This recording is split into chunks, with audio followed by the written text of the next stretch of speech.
Dart Zone fights Hasbro over Gel Ball, and reveals the guts of their new blasters, while the summer competitive season continues. I'm Grim. I'm Vile Mods. I'm Jangular. And I'm KT of Family Foam Sport. We are your hosts. All that and a trove more in episode 40 of the Foam News Collective. Be sure to like the video and subscribe to the channel, and let's dig right into it.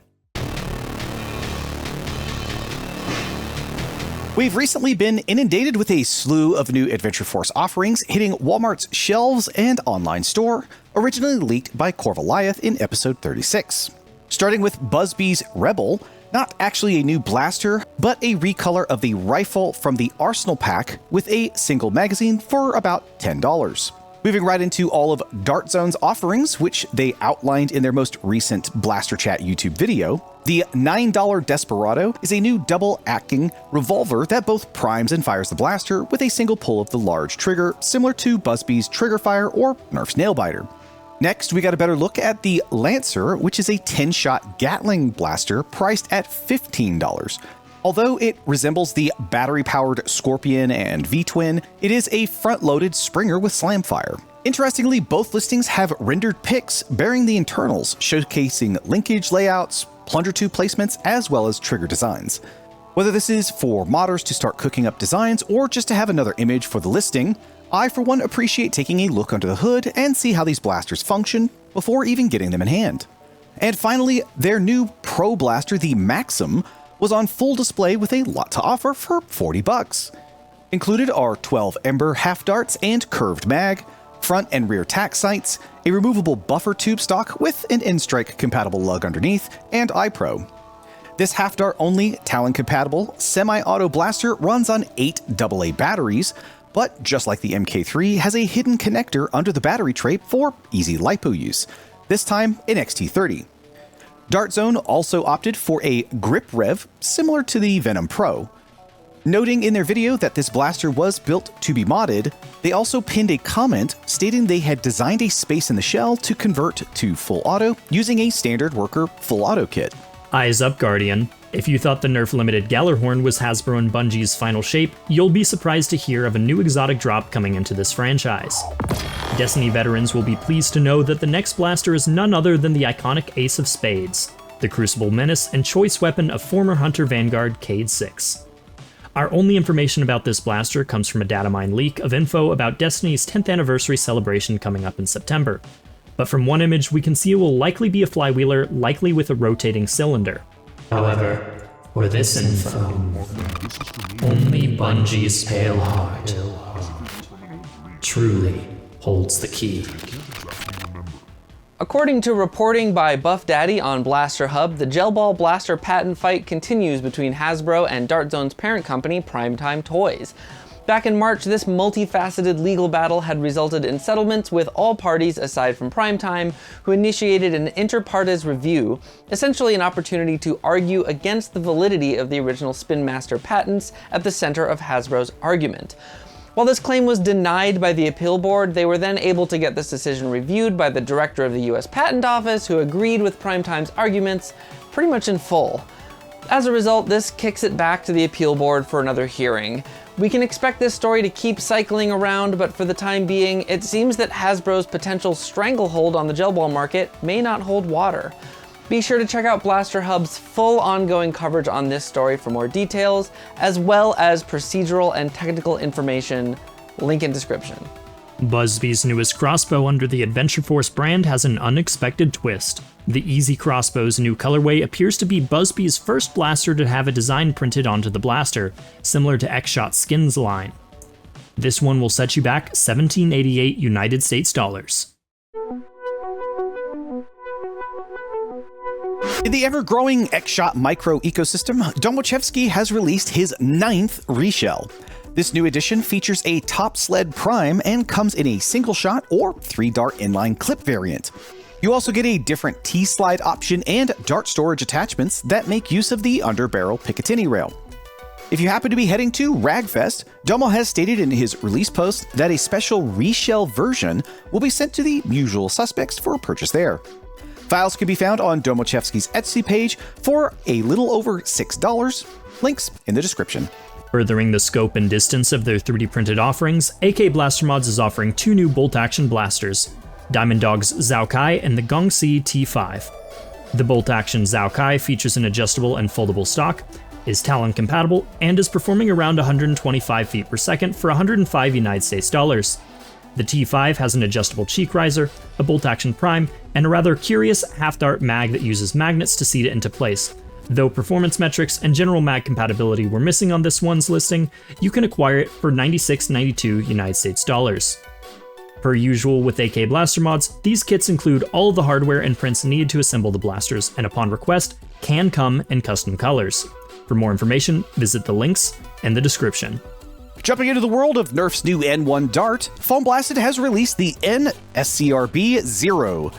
This little single-shot, front-loaded stringer blaster has onboard storage for 6 N1 darts and goes together with a handful of hardware and printed parts to make for a fun little plinker. For those that have succumbed to the N1 ecosystem, STL files can be had over on Foamblasted's Etsy store for just over $3. Find the link in the description. Eyes up, Guardian! PTC HvZ has announced the date and theming of their Fall 2024 Invitational, Destiny. From November 8th through the 9th, the Ohio University campus in Athens is Fallen territory. Check their Instagram and Discord for signups, rulebook, and gameplay details to come. Oddly, this is familiar to you, as if it were from an old dream, but you can't exactly remember. Time to quickly go over a couple tournaments that have happened in the last month. We've got the California Foam Soft Tournament, which happened in Southern California, and BPOC, which took place in New Jersey. Starting with the California Foam Soft Tournament, this was the first of its kind, hopefully with many more years of it to come. This time had 8 teams participating, with players coming from out of state, making it a multi-regional event, which is fantastic for its first event. It was attached to the Armageddon event down in Southern California, making it a 2-day weekend event, which is great to see more of these multi-day events happening. Now, as for the tournament results themselves, Nebula came out on top. This is worth bringing a little extra attention to because this is their first major tournament victory. They've been playing since the Foam Pro Tour qualifiers in 2022 and now have found a way to get themselves on the top of a tournament. So congratulations to them, and I'm looking forward to what they continue to do in terms of results and growth in the future. Coming in second place was actually a mixed team with players from Magic Smoke, Orca Company, and I believe 1 or 2 from the Eastern variant of Nebula.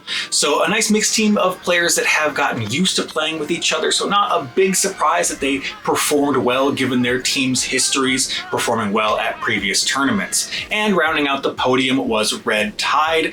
Unsurprising to see them with a high placement given their history competing in tournaments in the past. Next up, we have BPOC taking place in Clifton, New Jersey for its 2nd year. This one is attached to APOC, hence the name BPOC, on the Sunday after the major event. But getting to the tournament itself, it was running the Flag Dash rule set, same as CFT before, what we just talked about. This was run by TNT Events, and they like to broadcast this as a casual competitive tournament. So not something that is super high stakes, but there's still a lot of competition and high level play that goes on. But they want it to be more accessible to new players, given that its attachment to APOC the day before. They want people to feel welcome to try something they maybe haven't tried before a day after that event, which I think is fantastic. But getting to the results, there were 13 teams that participated this year, and coming out on top was Magic Smoke.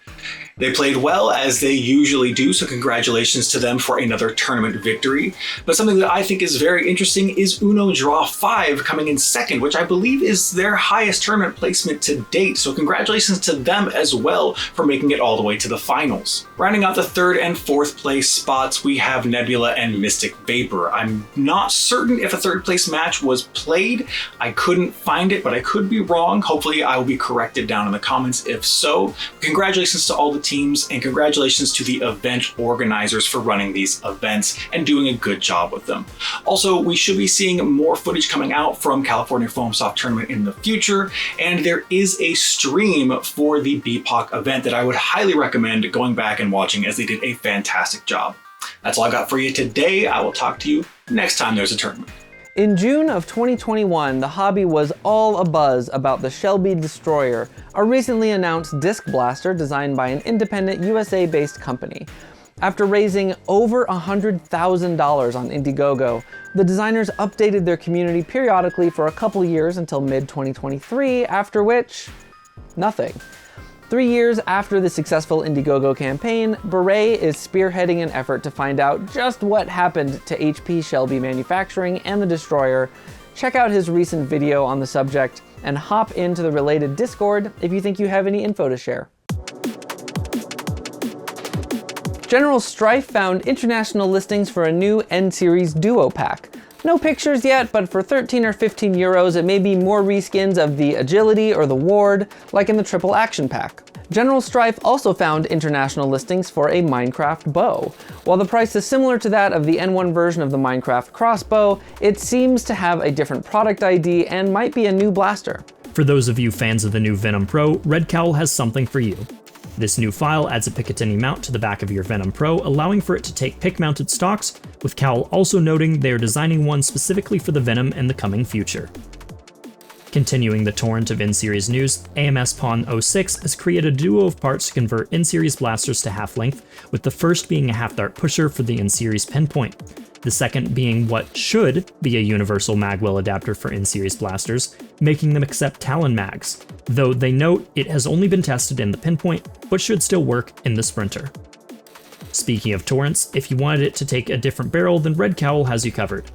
This no hardware replacement allows for you to convert your Nerf Pro torrent to use 16mm barrels. Its use of a collet system should make the process of barrel changes quite user-friendly. Also on the topic of Nerf Pro is the Sender.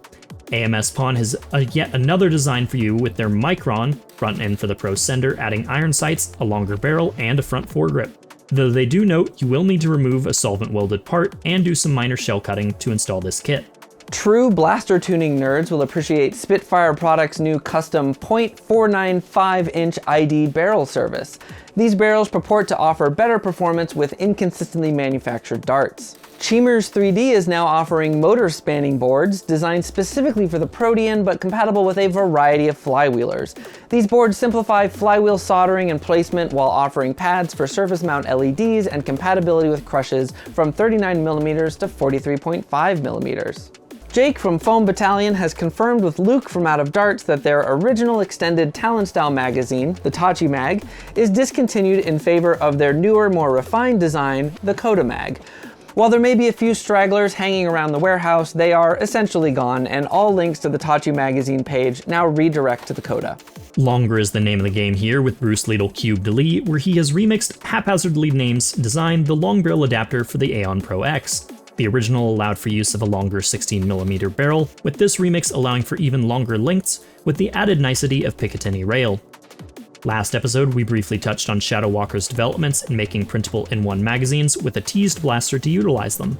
Now the project has come to its culmination in their remix, the Lynx N1, which utilizes cut-down versions of their magazine.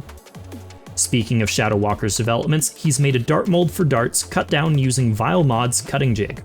This mold has promising results, taking the FPS out of his N1 Lynx from an average of 313 FPS to an astounding average of 385 feet per second with a high of 414 feet per second. Radioactive has released digital files for printable cylinders to convert the Hammershot, Reflex 6, Fury 4, and 6SH to fire N1 darts. These are available only in digital form and will cost you $4 per file on his Etsy page. Dartzone's Venom Pro continues to receive aftermarket upgrades. Xbox Games released another larger body kit with a mag storing foregrip and an integrated scar, available fully built on Etsy. Meanwhile, Mantic has released files for their take on a 2-stage trigger mod, available for free on Printables and MakerWorld. My community crosshairs this episode are on TuskZ's Barricadecadecadecade and its integrated 5 barricade cages. These are such fun and silly mods that made up an integral part of the community years ago that I still appreciate seeing done today. If you're interested, TuskZ has also teased making a tutorial video if they can get their hands on a few more barricades, so keep an eye out in the future to learn how to make your own Barricadecadecade. My community crosshairs cited in on this jank mod by Clickmaster 2. This mod takes something of the ugly dragon that was the Ender Dragon Blaster and makes it into a beautiful, subjectively, well-performing worm. With a brass breech and talon feeding, this blaster now hits a competent 100 FPS. I think this turned out hilariously fun. Well done. And that's it for the news. A huge thank you to all our contributors, the Discord moderation team, and Ko-Fi subscribers. Be sure to check out our 40th podcast episode, where the hosts will be talking about the evolution of the show and looking back on stories we loved covering, and some stories that never got resolved. Don't forget to like and subscribe to the channel, and leave a comment down below to let us know how you think we're doing. If you want to support us further, we've got a merch store and Ko-Fi with special perks. We'll see you in 2 weeks for another episode. Thanks for watching. I finally found my one silly shell. And there's nothing to talk about with it this episode, so. You know what? There. It'll just live there the whole episode. Where he has remixed haphazardly named long barrel adapter. Shoot.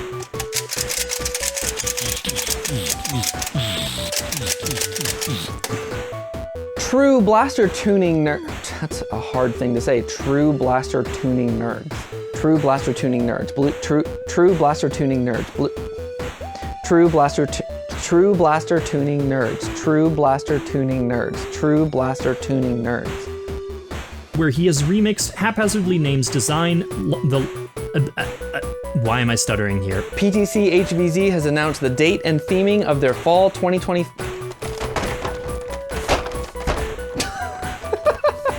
It's ridiculous. Okay.